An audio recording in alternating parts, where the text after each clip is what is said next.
Pour commencer, dans le cadre de ce travail sur le surtourisme, nous nous sommes intéressés au tourisme de la souffrance. Nous avons particulièrement travaillé sur les travaux des sociologues du tourisme Kenny et Cohen, qui en 1972 ont défini quatre types de touristes. Les touristes itinérants, explorateurs, des touristes de masse individuelle et de masse organisée. Euh, le touriste qui intervient le plus dans le tourisme de la souffrance est le touriste explorateur qui cherche une rupture avec son mode de vie. Il faut savoir que le tourisme de la souffrance n'est pas une nouveauté et que c'est un phénomène historique qui remonte à l'Antiquité où les personnes se rendaient sur les champs de bataille afin de visiter les lieux, mais aussi sur les lieux de catastrophes naturelles. De nos jours, nous connaissons des tourismes de la souffrance qui sont plus normalisés, comme les visites de camps de la souffrance Auschwitz-Birkenau, en Pologne, ou bien le Grand Zéro, mémorial du 11 septembre. Euh, Actuellement, le tourisme de la souffrance est actualisé par deux facteurs principaux, étant les réseaux sociaux et la pop culture, notamment le cinéma. On peut prendre un exemple, le film sorti en 2002, La Cité de Dieu, qui met en avant les favelas au Brésil, dans la ville de Rio de Janeiro. Favelas qui sont du coup de plus en plus visitées depuis le début des années 2000. Il existe donc plusieurs types de tourisme de la souffrance que nous allons prendre le temps d'explorer.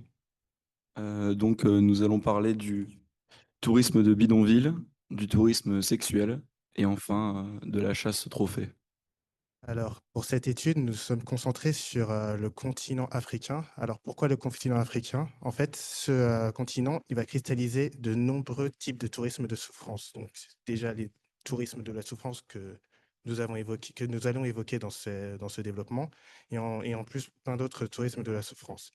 Et on a aussi choisi ce continent car en France, ça reste une des destinations une destination assez attractive. Ensuite, nous avons choisi l'Afrique du Sud car entre tous les pays qu'on avait à choisir, qu'on pouvait choisir en Afrique, on s'est dit que l'Afrique du Sud pouvait réunir les trois types de tourisme que nous avons choisis. Et ce qui était intéressant aussi avec l'Afrique du Sud, c'est que la situation socio-économique du pays favorisait l'émergence de ce type de tourisme. Si je peux rebondir sur ce que Ludovic vient de dire, en effet, l'Afrique du Sud a été le pays sur lequel nous nous sommes focalisés, mais au cours de notre phase de recherche, nous nous sommes aussi intéressés à d'autres pays, notamment le Kenya et le Sénégal, qui eux aussi, comme on peut le voir sur la carte, rassemblent plusieurs types de tourisme de la souffrance, chasse au trophée, tourisme de bidonville pour le Kenya et le tourisme sexuel de catastrophe et mémorial. On voulait s'intéresser au tourisme qui implique des rapports de force, donc nous avons écarté le tourisme mémorial, et c'est cela qui nous a ramenés vers l'Afrique du Sud. Alors, dans un premier temps, je vais m'intéresser donc au tourisme de bidonville.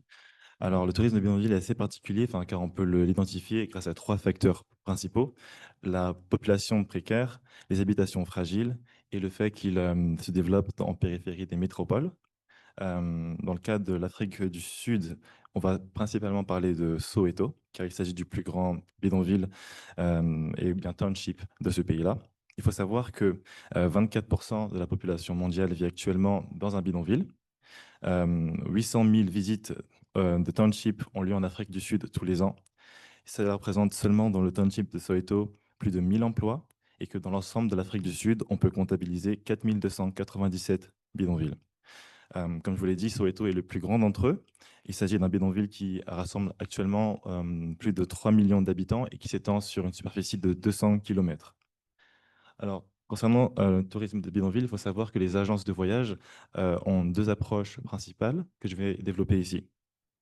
La première est une approche un peu plus mercantile qui se focalise sur des visites de township en bus où il y a assez peu d'interaction entre les touristes et les locaux.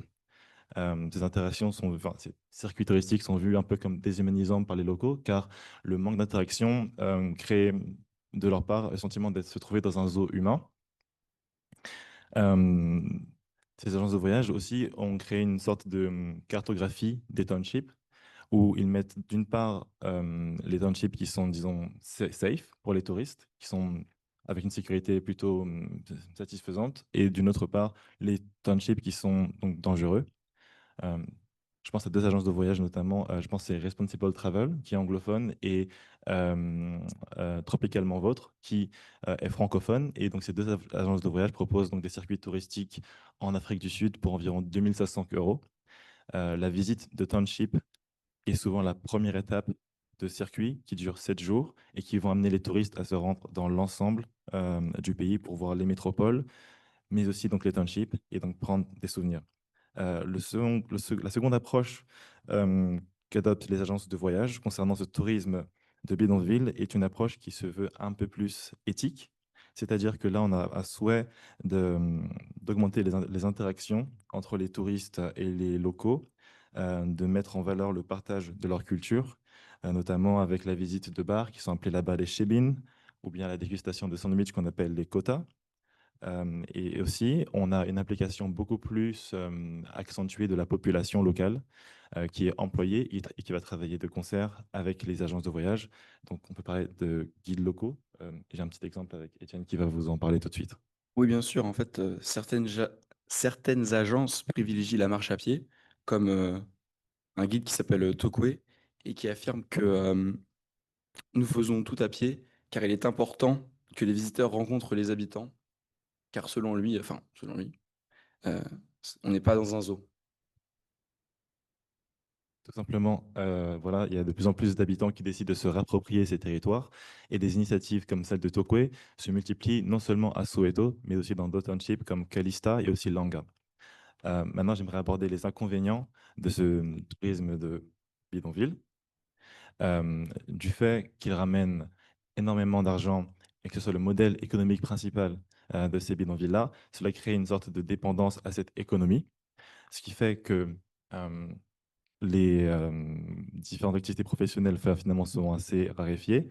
Les personnes qui s'enrichissent grâce à ces accords avec les agences vont donc réinvestir dans le bidonville, acheter du terrain, puis ensuite le louer dans le seul but d'agrandir le bidonville. Ce qui finalement, sur le long terme, ne constitue pas une vraie solution au problème de la précarité de ces populations-là, mais finit par l'accentuer, car en développant le bidonville, le tourisme persiste, mais le problème aussi. On peut s'appuyer sur quelques chiffres pour illustrer ce propos-là. En 2001, Soweto comportait 800 000 habitants. En 2005, on en compte 300 000. Et aujourd'hui, non, désolé. En 2001, 800 000. En 2005, 1 300 000. Et en 2025, 2,8 millions. Il faut savoir qu'à Johannesburg, en termes de comparaison, on a environ 4 millions d'habitants. Alors, je vais à mon tour vous décrire le tourisme sexuel. Alors, le tourisme sexuel, c'est, pour ainsi dire, le fait pour un touriste d'aller dans un autre pays afin d'y obtenir des rapports sexuels en échange d'une rétribution monétaire. Ce tourisme sexuel, il est présent depuis, enfin, je n'allais pas dire la nuit des temps, mais depuis des temps immémoriaux avec, par exemple, au 19e siècle, avec le courant artistique de l'orientalisme, qui est un courant artistique qui met en avant les œuvres issues du Moyen-Orient et du Proche-Orient, avec justement dans ses œuvres une description de la femme assez particulière, avec la femme qui va être décrite avec de longs habits et seulement être dénudée de certaines parts, de manière à attiser le regard des hommes. Cette représentation de la femme, elle va beaucoup se retrouver dans les œuvres artistiques, comme dans des tableaux ou dans des œuvres littéraires. Justement, ça me fait penser à l'œuvre de Montesquieu, qui met beaucoup en avant justement cet aspect du sérail et de la femme. Et la raison pour laquelle je vous présente cet aspect de l'orientalisme, c'est surtout pour vous c'est surtout pour vous montrer que l'orientalisme est quelque chose qui... euh, non, pardon, excusez-moi. C'est surtout pour vous montrer que, certes, le tourisme sexuel est quelque chose de, est, euh, est quelque chose de présent à de nombreuses époques, Mais ce qui va être intéressant plutôt, c'est la manière malsaine dont ce tourisme sexuel est abordé et resté à travers le temps. Alors, donc, pour le tourisme sexuel, on peut voir aussi qu'il y a une domination qui s'est créée à travers le temps, une domination qu'on peut voir au niveau, au niveau des fractures nord-sud, entre les pays du Nord et les pays du Sud. Ça va toujours être les pays du Nord qui vont aller vers les pays du Sud pour obtenir ce genre de services. C'est une fracture qui va aussi se retrouver au niveau local avec les quartiers riches et les quartiers pauvres. Les quartiers riches, on va moins retrouver ce type de pratique, alors que dans les quartiers pauvres, on le retrouve de plus en plus. Euh, et aussi, on va aussi retrouver une domination, mais dans avec une autre dimension, avec une domination entre les hommes et les femmes, qui va être très récurrente, avec l'homme qui va toujours être moins être dans une position de prostitution que la femme. Et voilà. Oui, enfin, d'ailleurs, pour rebondir sur l'exemple qu'a donné Ludovic concernant la sous-représentation des hommes dans ces métiers de plaisir, il faut savoir qu'il y a quand même des exceptions, notamment au niveau de l'Afrique de l'Est. Euh, on va trouver soit en Somalie ou bien aussi du côté même du Sénégal des beach boys qui vont souvent être enfin, convoités par des touristes anglophones et qui vont à leur tour vendre leur plaisir. Il faut savoir tout de même que l'Afrique du Sud a tenté de mettre plusieurs choses en fonctionnement, enfin pour lutter contre ce fléau-là. Notamment, si je me souviens bien, en 2010, lors de l'organisation de la Coupe du Monde en Afrique, il y a une tentative de dépénalisation de la prostitution afin de permettre d'offrir un cadre de travail à ces personnes-là et de les protéger grâce à la loi, mais cela n'a pas abouti. Ce qui fait que enfin, ces personnes ont finalement assez peu de recours quand elles décident de se plaindre ou bien de porter plainte. Tu vois. Ok.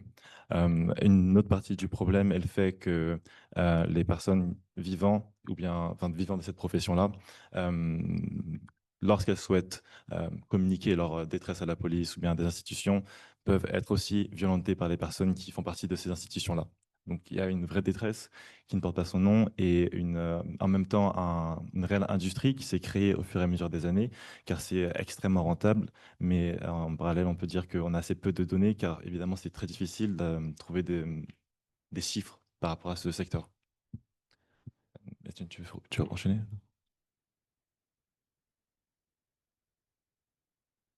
Donc, nous allons parler maintenant de la chasse au trophée.